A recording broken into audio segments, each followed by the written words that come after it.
الحمد لله الذي هدانا لهذا وما كنا لنهتدي لولا أن هدانا الله. أشهد أن لا إله إلا الله وأشهد أن محمدا عبده ورسوله. اللهم صل وسلم وبارك على سيدنا محمد وعلى آله وصحبه أجمعين. سبحانك لا علم لنا إلا ما علمتنا إنك أنت العليم الحكيم. اللهم افتح علينا فتوح العارفين وارزقنا فهم الذين بجاه خاتم المرسلين.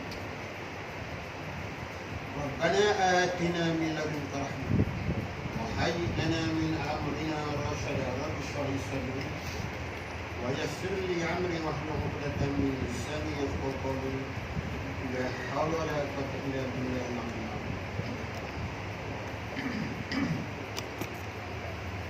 قال المؤلف رحمه الله تعالى ونفعنا بعلمه في الدارين آمين. أما بعد.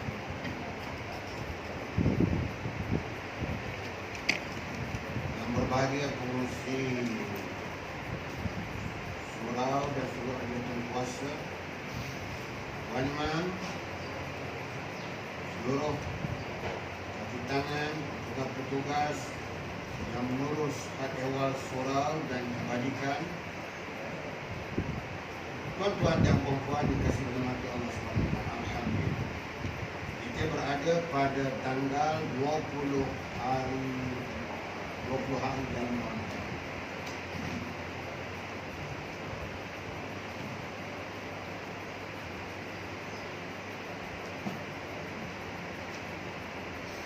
Tuan-tuan dan puan-puan sekalian rahmati Allah. Kelebihan puasa Ramadan secara khusus. Mengenai puasa bulan Ramadan secara khusus diterangkan dalam hadis yang riwayat Bukhari dan Muslim, hadis sahih. An Abi Hurairah radhiyallahu an Nabi sallallahu alaihi wasallam qala: "Man shoma Ramadan imanan wa ihtisaban, ghufira lahu ma taqaddama min dhanbi." Dari Abu Hurairah radhiyallahu anhu dari Nabi sallallahu alaihi wasallam sabdanya, sesiapa yang mengerjakan puasa bulan Ramadan dengan keadaan beriman dan mengharapkan rahmat Allah SWT, nescaya diampunkan baginya dosa-dosa yang telah lalu. Jadi menurut uraian Imam Nawawi rahimahullah, ya, amal-amal kebajikan yang menjadi sebab untuk menghapuskan dosa-dosa yang sebut, maksudnya dosa-dosa kecil. Kalau tiada dosa kecil, dia dapat meringankan dosa-dosa besar. Kalau tiada dosa-dosa besar, dia dapat meninggikan derajat orang-orang yang beriman itu di dalam syurga. Jadi saudara tuan-tuan dan puan-puan, anak-anak didik yang mati Allah SWT,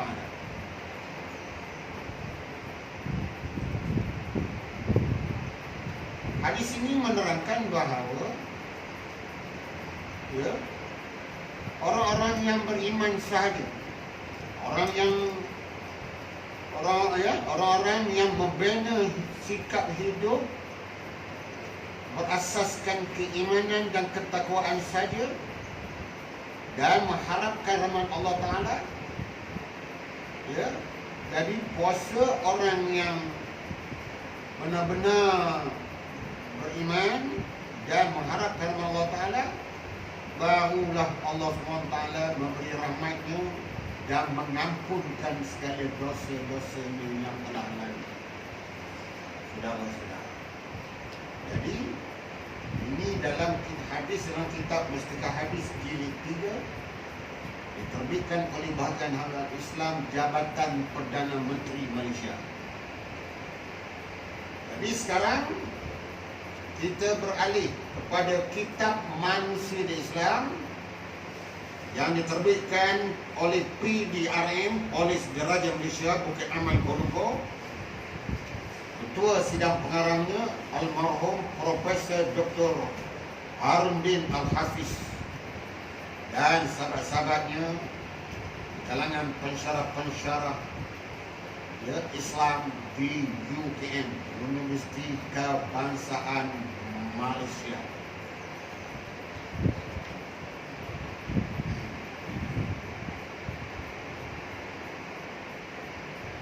Jadi dalam kitab yang saya baca ni, kitab Harundin ni, saudara-saudara,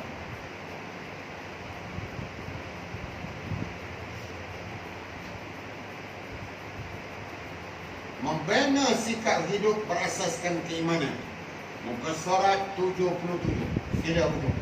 Siapa yang ada kitab? Tak ada kitab, dengar mana? Dua-dua kan? Dengar. Kita boleh membicarakan rukun-rukun iman. Di atas rukun iman yang 6 inilah, maka kita sebagai Muslim mesti menjadikan landasan membina sikap hidup dan membina pandangan hidup kita di dalam apa-apa juga perkara, ya, dan apa juga masalah serta soalan-soalan yang kita tempuh mesti berasaskan kepada, ya, rukun-rukun iman. Selain daripada rukun iman, Allah tak terima. Ya, wa man yabtaghi ghayra al-islam madinan fala yuqbal min wa huwa fil akhirati minal khasirin. Ayat 85 surah Al-Imran. Barang siapa yang mengambil dasar, ya, dasar cara hidupnya bercanggah, berlawanan lain dengan, ya, Islam yang diperintah oleh Allah, yang diajar oleh Nabi Muhammad SAW, Allah tak terima,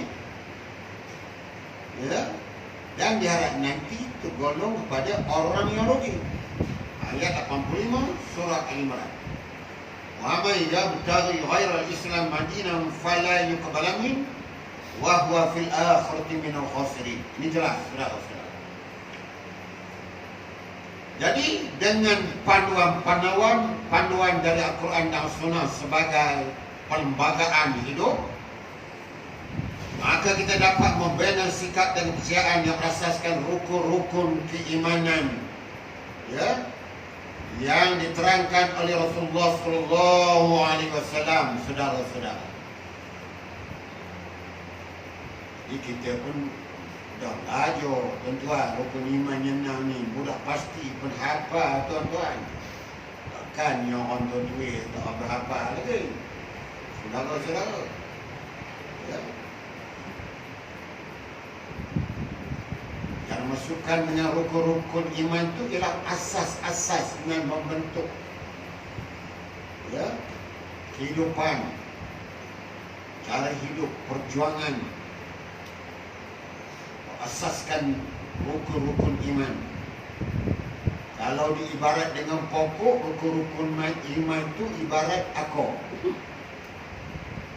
batang dan dahan-dahan yang bergantung kepadanya daun dan buah-buah. Begitulah dengan rukun-rukun iman. Rukun itu ialah asas-asas yang dibina atas segala, ya, prinsip kehidupan manusia yang beragama Islam. Kalau kita nak beribadat, nak buat amal soleh, ya, dia mesti berasaskan kepada rukun iman itu. Jadi kepercayaan seorang Muslim mengenai alam dan apa yang terkandung di dalam alam hendaklah tidak terkeluar dari landasan-landasan rukun iman ini. Apabila dia membentuk pandangan dan sikap hidupnya serta buah fikirannya mengenai masalah-masalah hidup, ya, masalah politik, ekonomi, sosial, ya, dia hendaklah melakukannya dengan berasaskan rukun-rukun iman ini. Mana-mana yang bercanggah dengan rukun iman, Allah tak terima. Kita ini banyak sangat rukun. Rukun tetangga ada tak? Ada. Rukun negara ada? ada. Ini pun satu hal juga. Jadi rukun iman itu 6 perkara. Sejak dari Nabi Adam dulu sampai hari ini, sampai kiamat. Ya, Rasulullah telah bersabda, al-imanu wa an tu'min billahi wa malaikatihi wa kutubihi wa rusulihi wa bil yaumil akhir wa bil qadari khairihi wa syarrihi min Allah Ta'ala. Iman itu ialah bahawa engkau percaya dengan Allah, malaikat-malaikatnya, kitab-kitabnya dan rasul-rasulnya, hari kemudian, dan dengan penentuan baik dan buruk daripada Allah SWT, iaitu qada dan qadar. Ini dia tuan-tuan dan puan-puan. Jadi kita kena pastikan diri kita, keluarga kita, anak-anak kita. Jadi bagi mereka itu, tuan-tuan, mantap dari segi keimanan, iaitu mengenai keimanan kepada Allah, keimanan kepada malaikat-malaikat Allah, keimanan kepada kitabullah, keimanan kepada rasul-rasulnya, keimanan kepada hari akhirat, hari kemudian, hari pembalasan, dan yang keenamnya qada dan qadar. Saudara-saudara, itu saja amal ibadat yang berasaskan atas prinsip rukun iman yang 6 ini, baru Allah Ta'ala terima, baru dikatakan amal kebajikan. Saudara-saudara, lain daripada itu, apa saja rukun-rukun ciptaan manusia itu sekadar sesama manusia saja. Di sisi Allah Ta'ala, Allah tak terima. Allah Ta'ala terima hanya siapa-siapa yang membina sikap hidup berasaskan rukun iman yang 6 sahaja. Kalau tidak rugi. Wal asri innal insana lafi khusrin. Demi masa, sesungguhnya semua manusia itu dalam keadaan rugi. Illa alladzina amanu, malaikat orang yang beriman.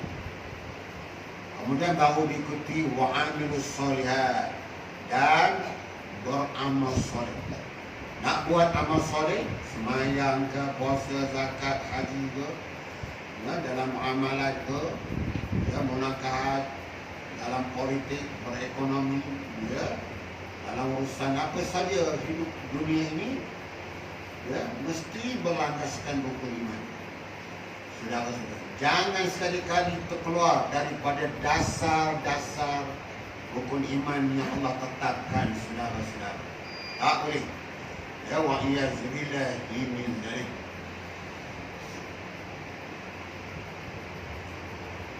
Jadi dalam kitab ini kata, atas rukun iman yang 6 inilah maka kita sebagai muslim mesti menjadikan landasan membina kehidupan, bina sikap, pandangan hidup kita dalam apa jua perkara, dan apa jua masalah. Macam kita sekarang ni menghadapi masalah kesihatan, COVID, pandemik 19 ni masih lagi berluasan. Hari ini dah 4 angka, dah 3,000 lebih. Apakah? Yang paling teruk sekali negeri India. Negeri India. Lepas mereka mengadakan pesta apa namanya? Pesta Hindu ya? Lepas itu dalam sehari aja sampai puluh ribu. Macam kita ni pun dah main 3,000. India lagi teruk lagi. Saudara-saudara, India tu sampai matinya sampai ribu-ribu dalam sehari. Kita ni yang matinya semalam 15. Apa kan? Itu pernah meningkat tu. 15. Alhamdulillah, kita berlindung Allah. Jadi Apabila mana hidup berasaskan rukun iman yang 6, ya, mengikut dasar-dasar syariat Islam dengan panduan-panduan dari Al-Quran dan As-Sunnah, kita dapat membina sikap dan kerjaan yang berasaskan rukun-rukun iman atas, dan ya, Allah redha saudara-saudara. Jadi tuan-tuan dan puan-puan sekalian hormati Allah, manusia adalah makhluk Allah SWT yang jadikan seelok-elok kejadian dan lengkapkan dengan akal fikiran. Ia dijadikan Allah SWT supaya menjalankan tugas sebagai khalifah, iaitu tugas untuk membangun, membina, memakmurkan bumi Allah SWT mengikut, ya, undang-undang, syariat, peraturan Islam yang Allah tetapkan. Gunakan nikmat-nikmat Allah SWT, ya, nikmat maknawi, nikmat hissi, untuk menegakkan keadilan, menegakkan keamanan, kesejahteraan, kebaikan dan keamanan, mencegah dari berlaku kerosakan, mencegah sifat-sifat kekejian dan kebinasaan terhadap alam ciptaan Allah Ta'ala. Ya, jangan rosakkan, ya, alam-alam ciptaan Allah SWT. Ya, apa itu alam? Selain daripada Allah, semuanya alam. Manusia alam, tumbuh-tumbuhan, haiwan, gunung ganang, bumi, ini semuanya alam. Jangan bagi rosak. Sebab itu Allah perintahkan supaya bumi ini, ya, sebab bumi ini Allah yang punya, dan manusia dilantik sebagai khalifah, sebagai pengurus, pemimpin untuk mentadbir dunia ini dengan apa? Dengan agama Islam. Ya. Bagaimana Allah berfirman dalam Quran, A'udzubillahi minasyaitonir rajim. Inna 'aradna al-amanata 'ala as-samawati wal ard wal jibali fa'abayna an yahmilnaha wa ashfaqna minha wa hamalaha al-insan innahu kana zaluman jahula. Ayat 72 surah Al-Ahzab. Sesungguhnya kami telah bentangkan tanggungjawab amanah kami pada langit dan bumi serta gunung ganang untuk memikulnya. Maka mereka enggan memikulnya dan bimbang tidak dapat menyempurnakannya, kerana tidak ada pada mereka persediaan untuk memikulnya. Dan ketika itu manusia yang persediaan yang ada padanya sanggup memikul amanah itu. Ingatlah, sesungguhnya kebanyakan manusia adalah suka melakukan kezaliman dan suka pula buat perkara yang tidak patut dikerjakan. Ya, jadi kebanyakan manusia ni bersikap, ya, zalim. Apa itu zalim? Meletakkan sesuatu perkara tidak kena pada tempatnya. Ya, umpamanya antara songkok, ya, dengan kasut. Songkok harganya 20 ringgit sebuah. Kasut yang mahal itu berapa harga? 500 ada? 1000 ada? Tapi macam mana dia katakan zalim tu? Nak menggunakan kasut itu baru nak mengurus tentang kasut dengan songkok. Kerana kasut adalah alam, songkok pun adalah alam. Ya, ini dua perkara ini ciptaan Allah. Walaupun kita nampak manusia yang cipta songkok dan kasut, tetapi hakikatnya sebenar itu adalah nikmat-nikmat, benda-benda yang cipta oleh Allah untuk manusia. Saudara-saudara, macam mana penyalahgunaan songkok dan kasut? Orang yang menggunakan kasut itu jadi zalim kerana dia menilai kasut dan songkok itu ikut harga. Kalau kasut harga mahal, maka eloklah kasut itu dimuliakan, letak di atas kepala. Semesta songkok pergi nyemua, nilainya pergi nyemua kan. Tapi kalau begitu, aku letakkan songkok ni dekat kasut. Dia pakainya, ya, songkok kasut ini, kasut atas kepala, kasut pada mana tadi? Pada kaki. Kemudian dia berjalan kipu. Bila jalan Ipoh sampai bandar raya Ipoh, ya, ama-ama Cina tu, api tu dia kata, ayo, gila tak? Pasal apa awak kata gila? Kita cari pada Cina api tu. Apa ni? Dia ni tak kena lah katanya. Meletakkan satu perkara tak kena pada tempatnya katanya. Kasut walaupun mahal, tempatnya di kaki, baru sesuai, ya, dengan sunnatullah, undang-undang Allah, hukum Allah, syariat Allah. Kasut mahal, tempatnya di kaki. Sementara songkok walaupun dia murah, tempatnya sesuai pada kita manusia ni ialah di kepala. Lakulah menamakan adil. Zalim lawannya adil. Begitu juga, ya, Allah perintahkan manusia sebagai khalifah, pemegang Allah. Allah Ta'ala kata, sila takbir urus dunia ini, bumi Malaysia ke Amerika ke, ya. Namun takbir negara Amerika, takbir negara Malaysia, takbir planet bumi ini mesti mengikut hukum Allah Subhanahu Wa Taala. Jangan ambil peraturan-peraturan, undang-undang, hukum-hukum yang lain daripada hukum Allah Taala, lain daripada undang-undang Islam, saudara-saudara. Ini kita kena faham. Kalau tidak, tak selesai masalah, saudara-saudara. Kerana Allah SWT telah berfirman ayat 13 surah Asy-Syura. A'udzubillahi minasyaitonirrajim.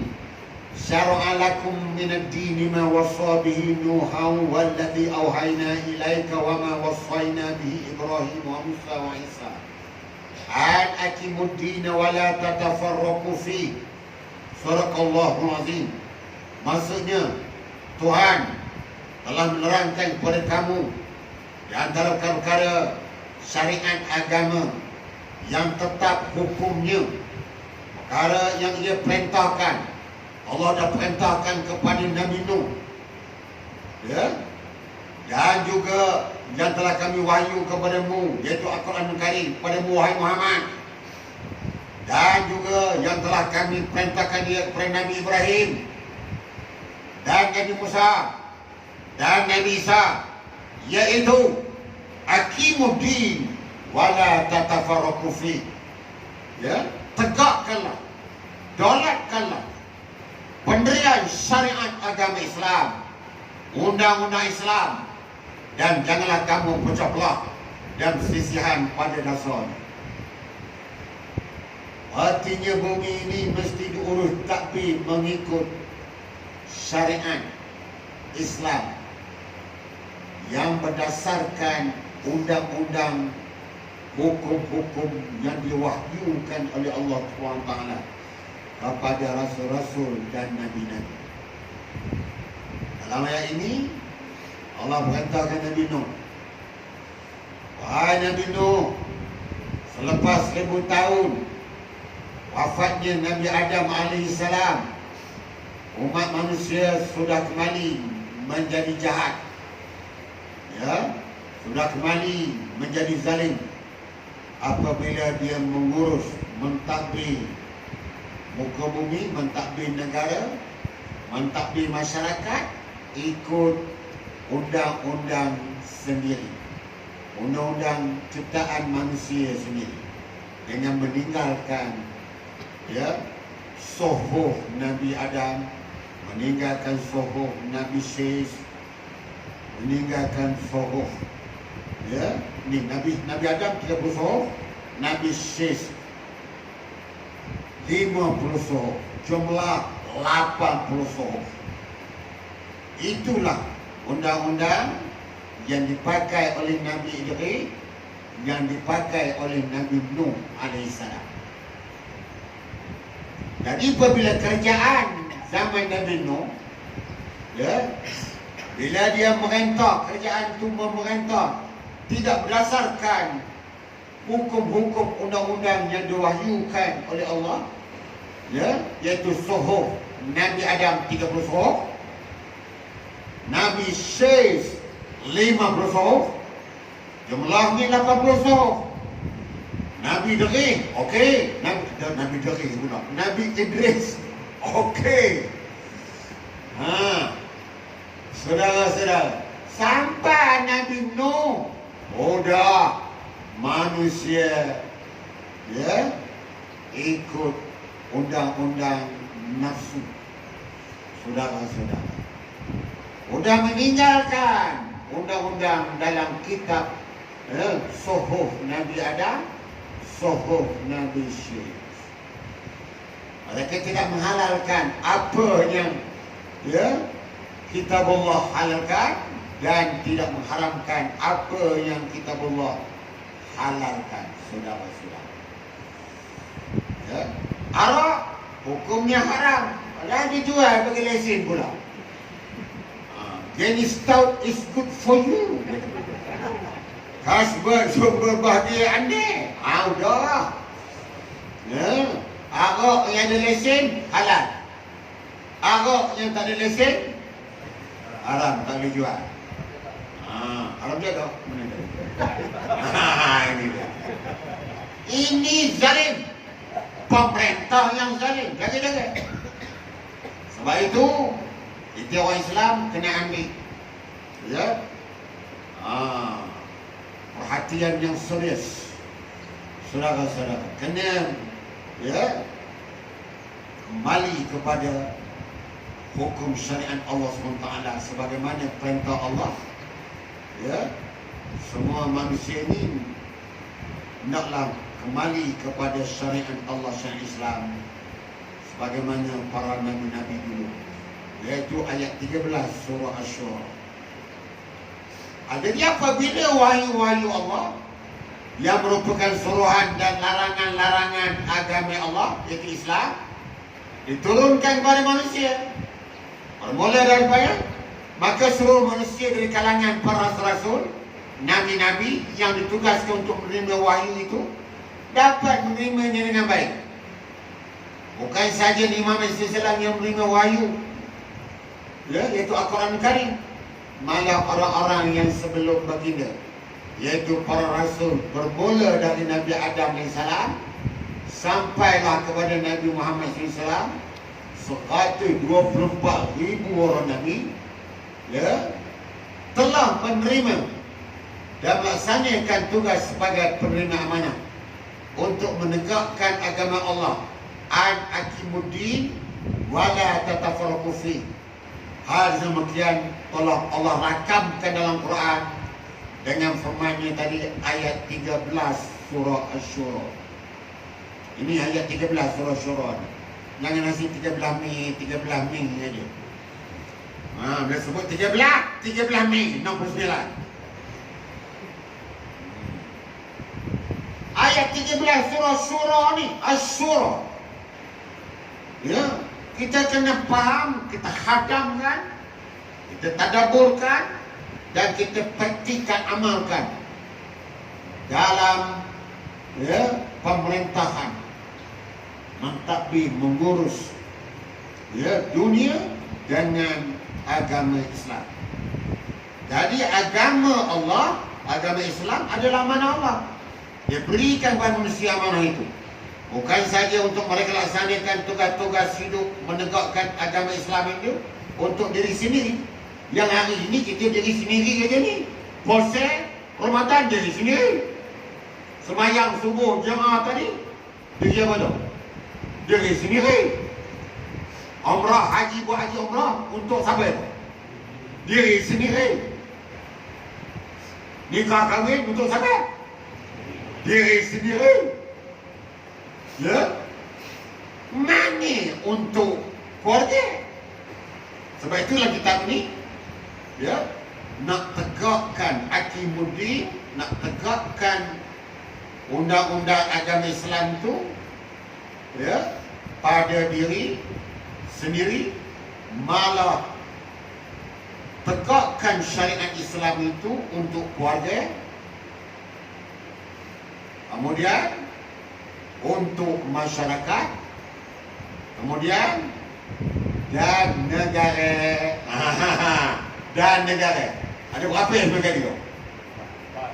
4. Ini tolong sampaikan kepada orang tak faham. Ya, yang kata orang ramai itu proses mayang ya Ustaz. Politik tu tak kena-kena orang ramai katanya. Allah abad dahili. Masuklah ustaz-ustaz dalam televisyen tu. Tak berani nak cakap.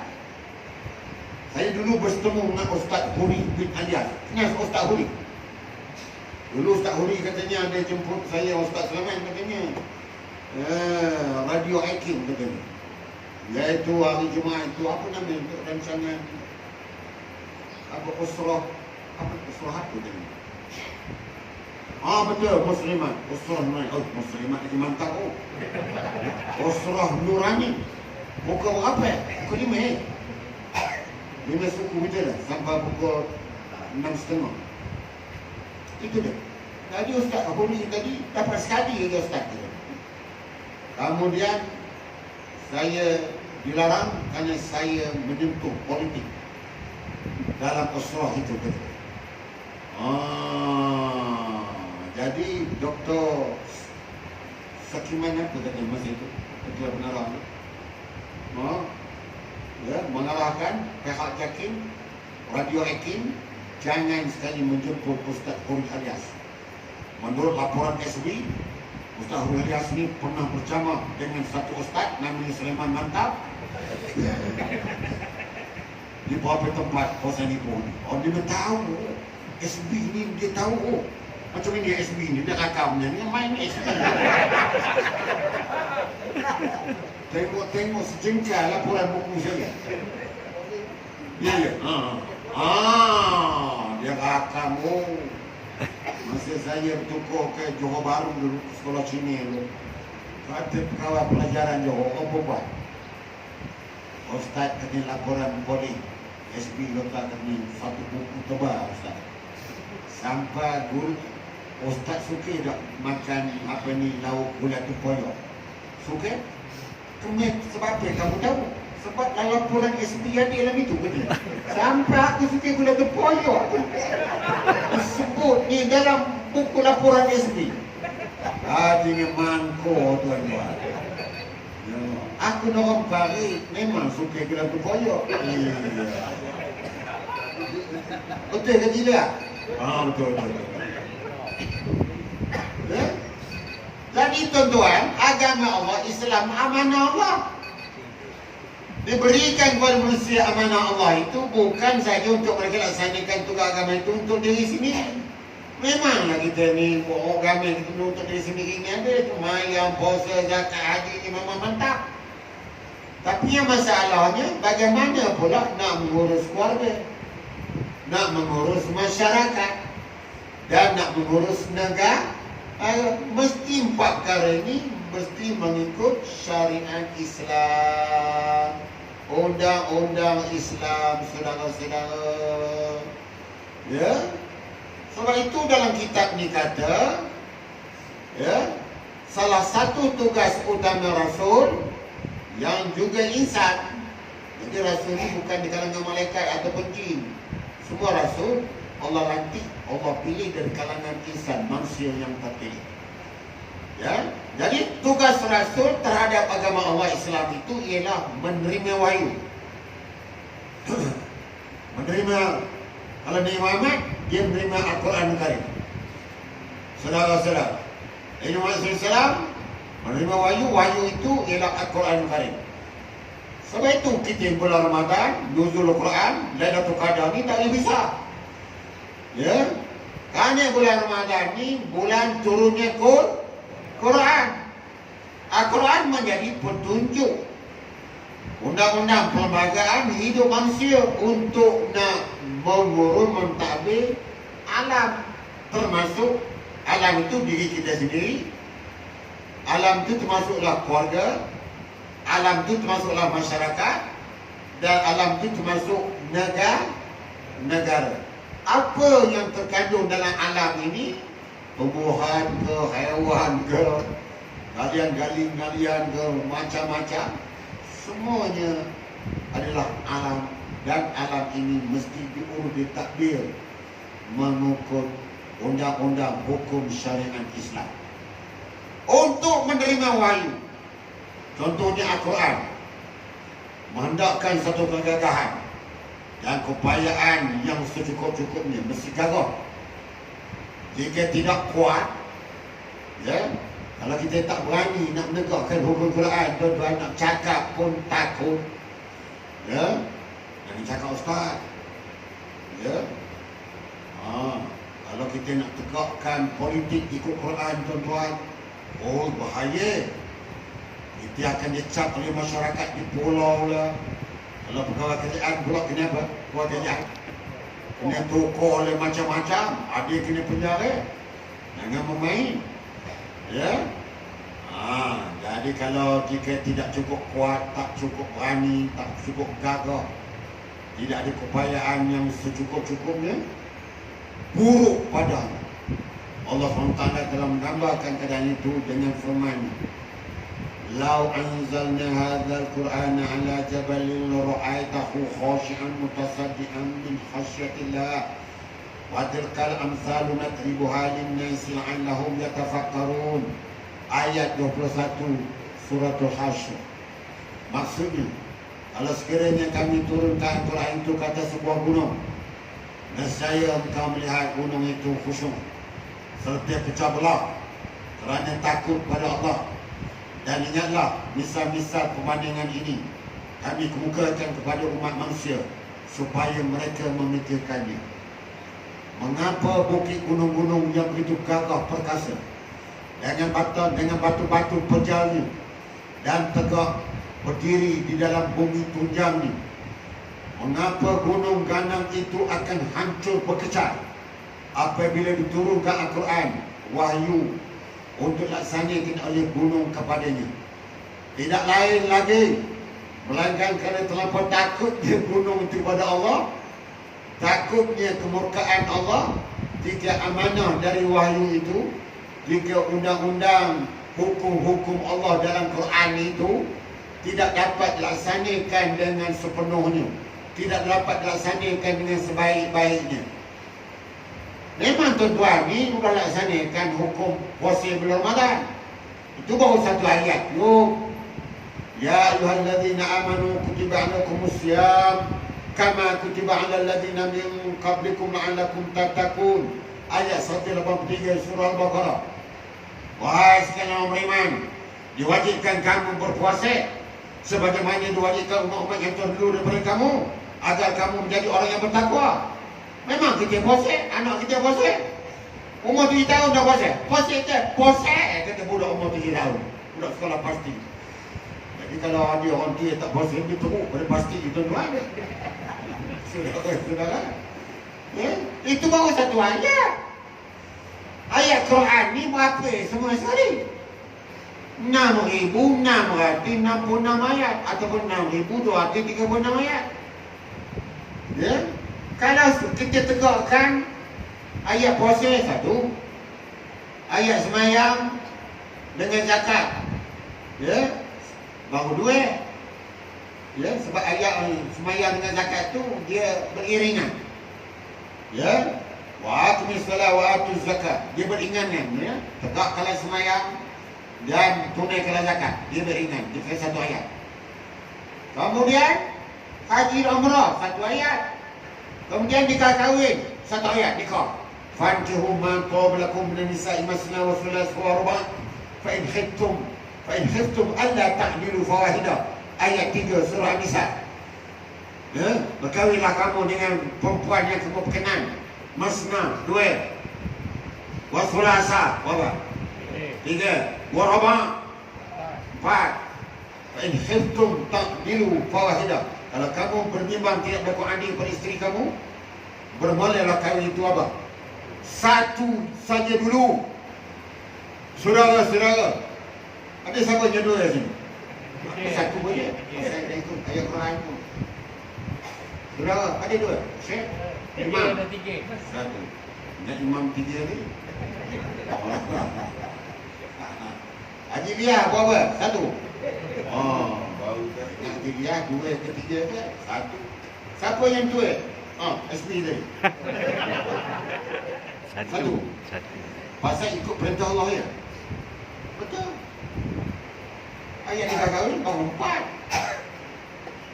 Kemudian Dr. Rundi mengatakan surah Al-Baqarah 286 ayat, ada 2000 hukum undang-undang Islam. Undang-undang Allah 2000. 1000 hukum perintah suruh, 1000 lagi hukum perintah larangan. Omak mangkuk 2000 surah Al-Baqarah. Kita baru bawa 4 ini baru. Ya. Kalau surah Al-Baqarah 286 ayat, kita baru buat 4. Bagaimana contohnya kalau kita bandingkan? Ya, misalnya kita nak masuk peperiksaan. Ya, ujian bertulis.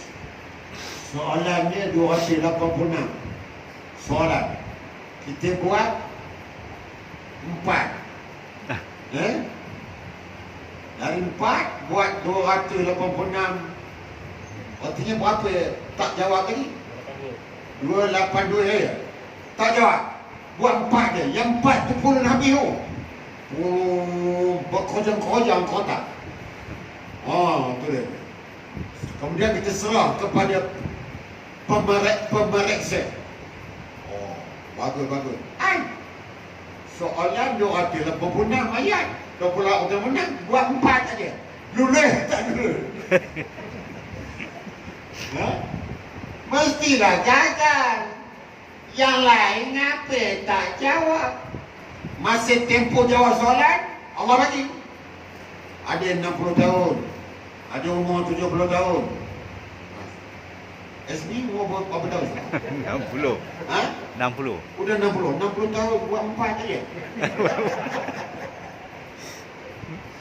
Allah, sepatutnya surah Baqarah aja 286 ayat beres, mengandungi 2000 hukum Allah, 1000 hukum larangan, 1000 hukum suruhan. Allah, bila saya belajar dengan Tok Rundi ni, nepuk kepala saya. Ya Allah, macam mana nak dapat nak masuk syurga? Jadi inilah tuan-tuan dan puan-puan sekalian, yang gunung tadi takut. Dia tak mahu terima Al-Quran. Macam gunung dia, Allah perintahkan puasa, gunung boleh puasa. Dia tak makan gunung, okey. Bila disuruh kahwin, gunung kahwin. Kahwin tadi, gunung kahwin kan? Kopak tinggi-tinggi, kopak tinggi-tinggi. Gunung mana tu? Gunung Kinabalu. Kahwin dengan gunung Lang dekat Ipoh. Ada kan? Tak mampu sebab itu gunung. Belum lagi gunung soal politik. Supaya menegakkan hukum undang Islam, hukum jenayah Islam, semua hukum Islam ditegakkan oleh kerajaan yang mantap. Sebab itu gunung kata, aku tak boleh. Aku hanya jadi gunung aja boleh. Menjadi pasar, paku alam. Sudah. Tugas khalifah itu bagilah dia manusia kepada Adam dan anak-anak cucunya, saudara-saudara. Jadi sebab itulah tuan-tuan dan puan-puan sekalian mati Allah. Ya. Di dalam kitab tafsir Al-Qurtubi diterangkan yang bermaksud ketika Nabi Adam hampir menemui ajalnya, Nabi Adam hampir wafat. Nabi Adam ingin melepaskan amanah yang ditanggung selama hidupnya kepada makhluk semuanya. untuk dipikul selepasnya. Sebab Nabi Adam ni dia tengok anak-anaknya Habil, Qabil ni tak boleh nak laksanakan amanah Allah berdasarkan wahyu tadi, nak negak undang-undang wahyu Allah. Akan tetapi tidak ada siapa pun, bila Adam nak lepas kepada langit, kepada malaikat, jin dan sebagainya, ya, akan tetapi tidak ada siapa pun dari mana-mana Allah itu yang sanggup menerima amanah tersebut, melainkan yang sanggup menerima amanah tersebut ialah anak-anaknya. Anaknya. Wahai ayah, makhluk lain dia kata langit, bumi, malaikat, jin ni tak sanggup. Kalau begitu biar dia kemih ayah. Ya. Jadi maksud anak-anak Adam itu ialah keturunannya, yang termasuk kita juga, kata Harudin. Nampak? Di atas bau kita sekarang inilah tanggungjawab amanah Allah yang makmurah itu. Ya. Untuk itu bagaimana kita nak laksanakan amanah tersebut jika belum mengetahui apakah bentuk amanah itu? Bagaimana cara menunaikan amanah itu? Apa jadi kalau amanah itu tidak ditunaikan? Apakah ganjaran dan balasan pada orang melaksanakan amanah itu dengan sebaiknya? Adakah manusia semua telah melaksanakan tanggungjawab terhadap amanah itu?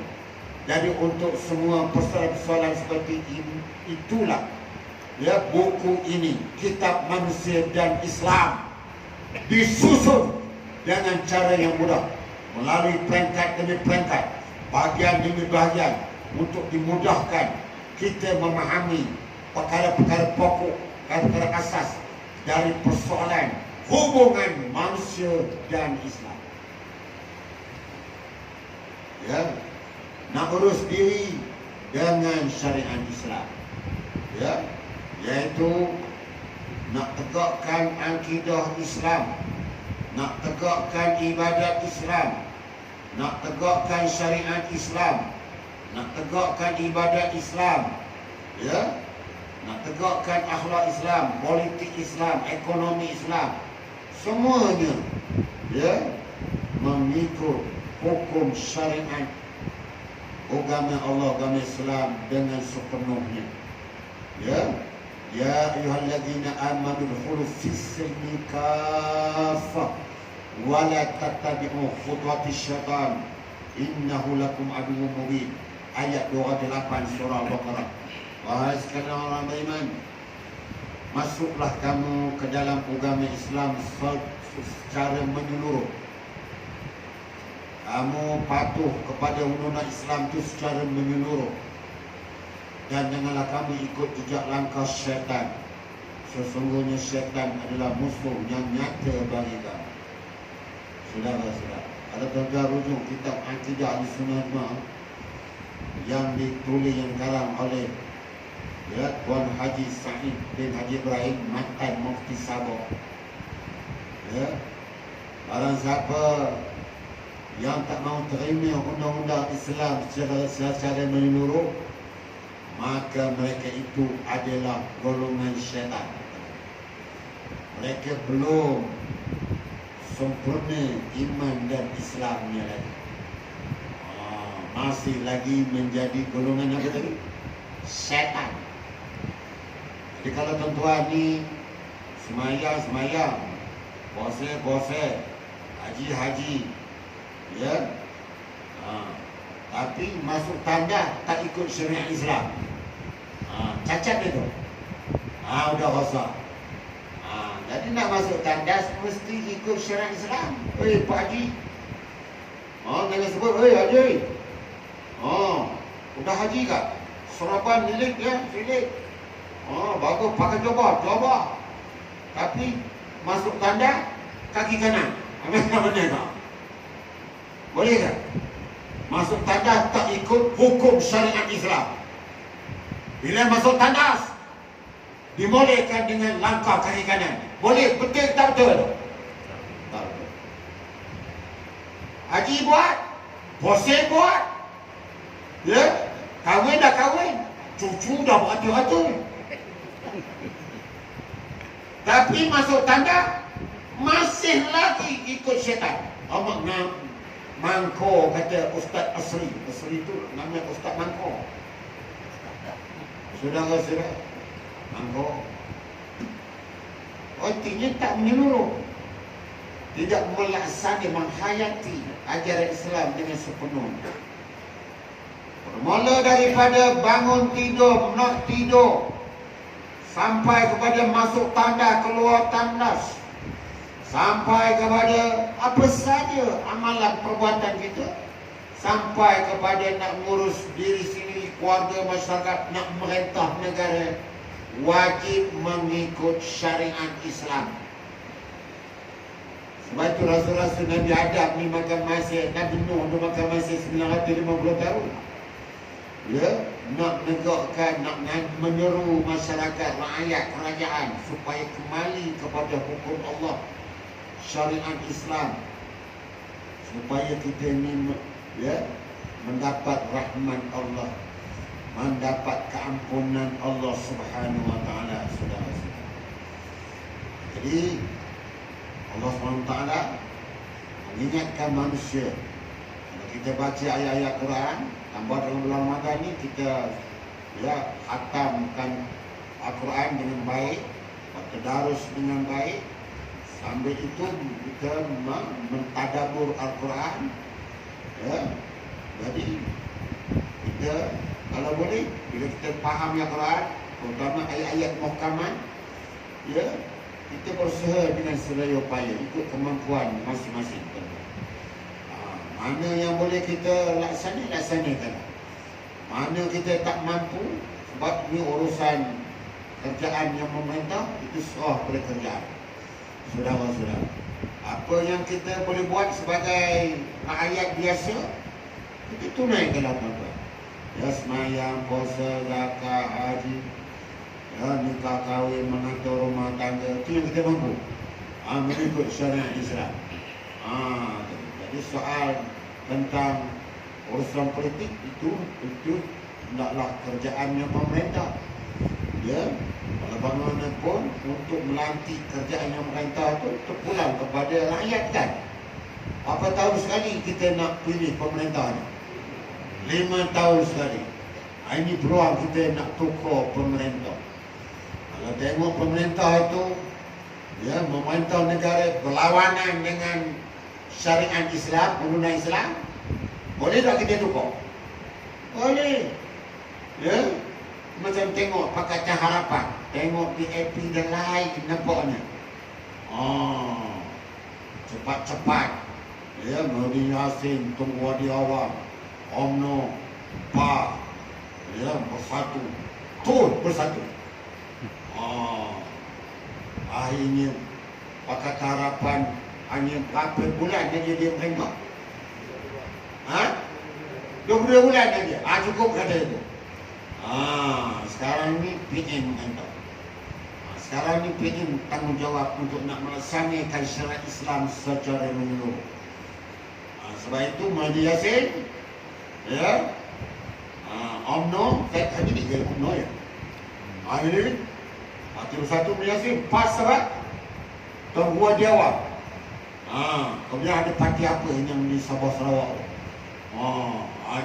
Tadi kena faham ayat Quran yang saya sebut dari ayat 13 surah Asy-Syura tadi, dan ayat 32 surah Al-Ahzab, ayat 21 surah Al-Hajj, supaya bangunkan negara, masyarakat, negara, kata dasar syariat, menegakkan syariat Islam, iaitu akimuddin wala tatafarraqu fi.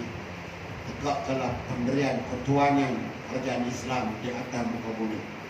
Kita tak boleh bersisih, berpecah dalam melaksanakan. Sebab itu orang Islam di Malaysia ni mesti bersatu. Saudara-saudara, dalam raya yang ke-15 ni tak apa-apa lagi.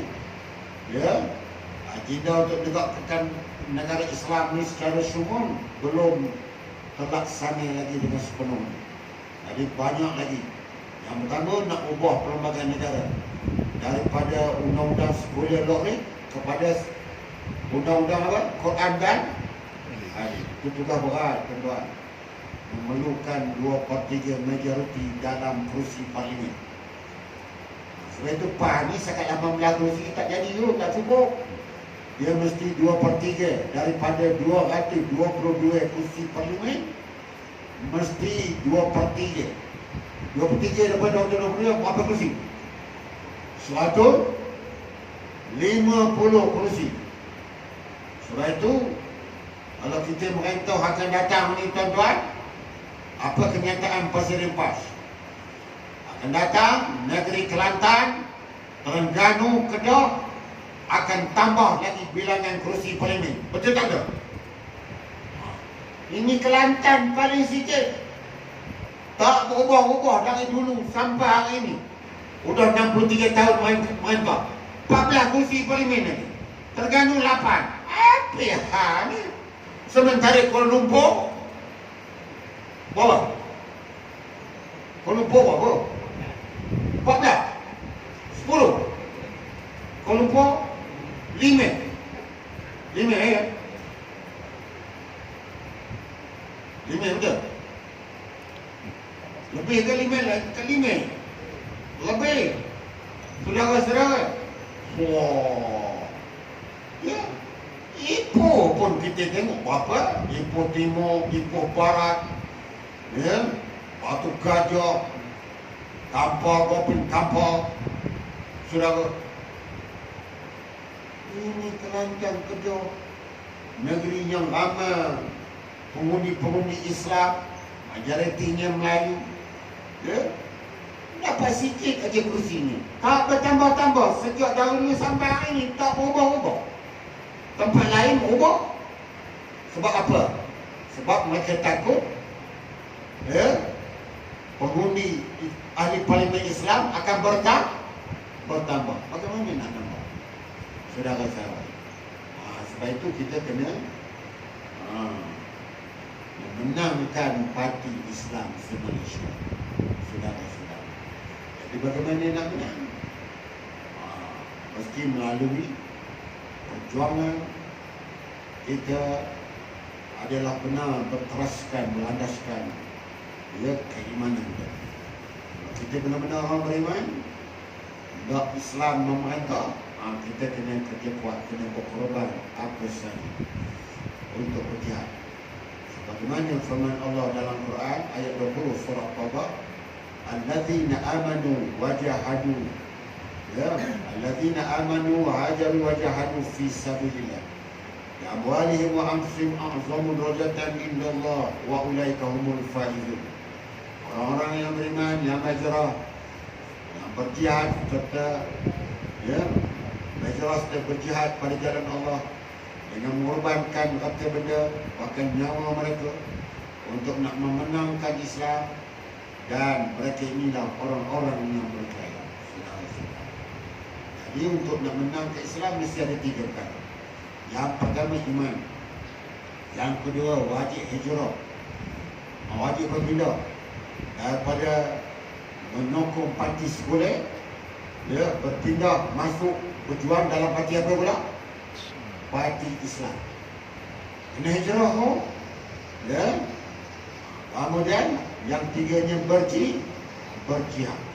Kalau 3 perkara ini tak ada yuk, maka kita tidak dapat mendolatkan sebuah negara Islam yang berdolat di atas muka bumi. Yang pertama iman, yang keduanya wajib berhijrah, ya, daripada sekuler kepada Islam. Yang ketiga wajib berjihad.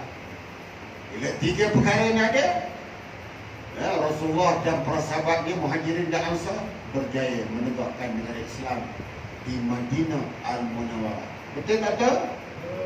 Ayat 20 surah At-Taubah. Bukan 20 aja. Ini terlajak laris. 20. Artinya dua-dua melepas. Dunia melepas, ya, akhirat pun melepas. 20.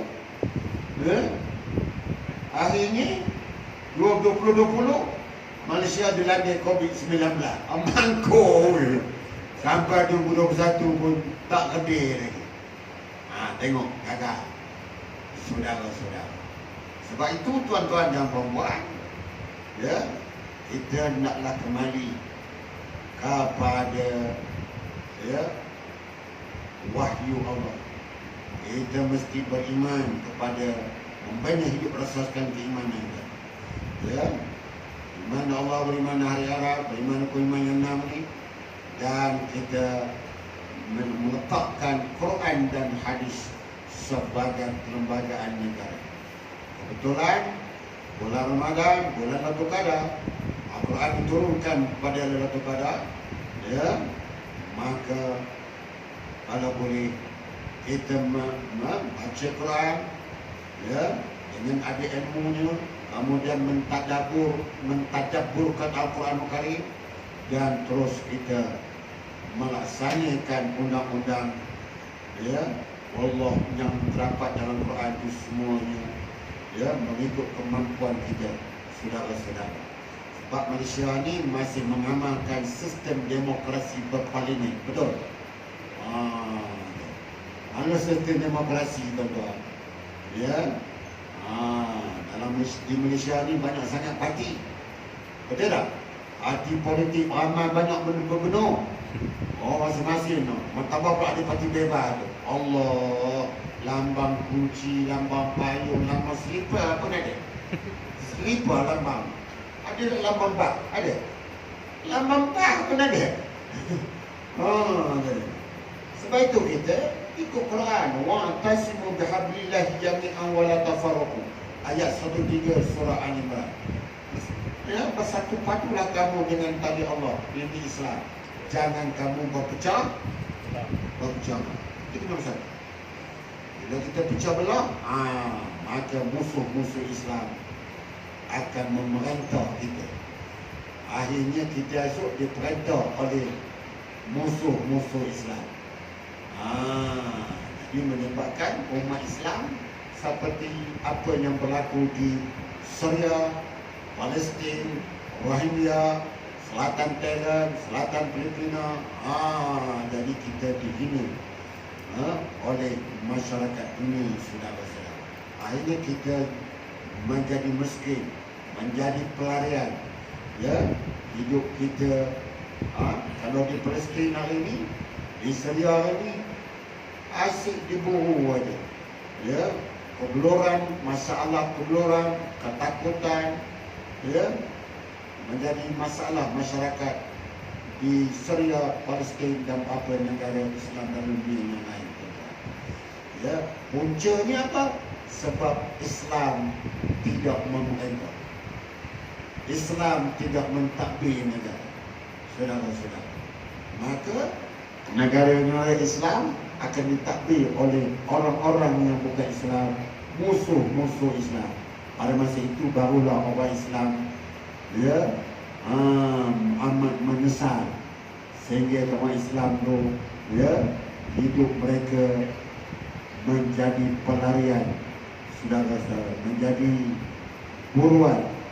Bahkan mereka dirogol seperti masyarakat Uyghur di China, masyarakat Islam yang lain, wanita-wanitanya yang dirogol, anak-anak mudanya yang dibunuh, ulama-ulamanya yang dizalimi, ada yang dibunuh.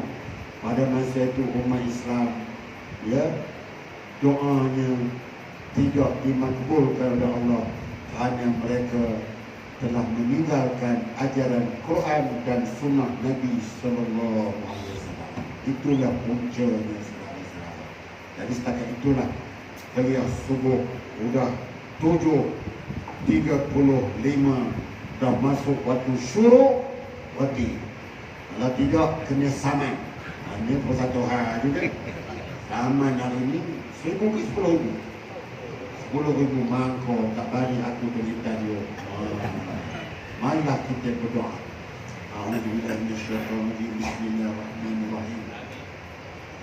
Wa may yattaqillaha yaj'al lahu makhraja wa yarzuqhu min haitsu la yahtasib. Wa man yatawakkal 'ala Allahi fa huwa hasbuh. Innallaha balighu amrihi. Qad ja'alallahu li kulli syai'in qadara. Allahumma barik lana fi syahri Ramadan wa balighna lailatul qadar. ربنا آتنا في الدنيا حسنة وفي الآخرة حسنة وقنا عذاب النار. وصلى الله على سيدنا محمد وعلى آله وصحبه أجمعين والحمد لله رب العالمين. حسبي كفرت جاء الصدقات. سبحانك اللهم وبحمدك أشهد أن لا إله إلا أنت أستغفرك وأتوب إليك. بسم الله الرحمن الرحيم. والعصر إن الإنسان لفي خسر إلا الذين آمنوا وعملوا الصالحات وتواصوا بالحق وتواصوا بالصبر. أقول كل هذا أستغفر الله لي ولكم والسلام عليكم ورحمة الله وبركاته. السلام.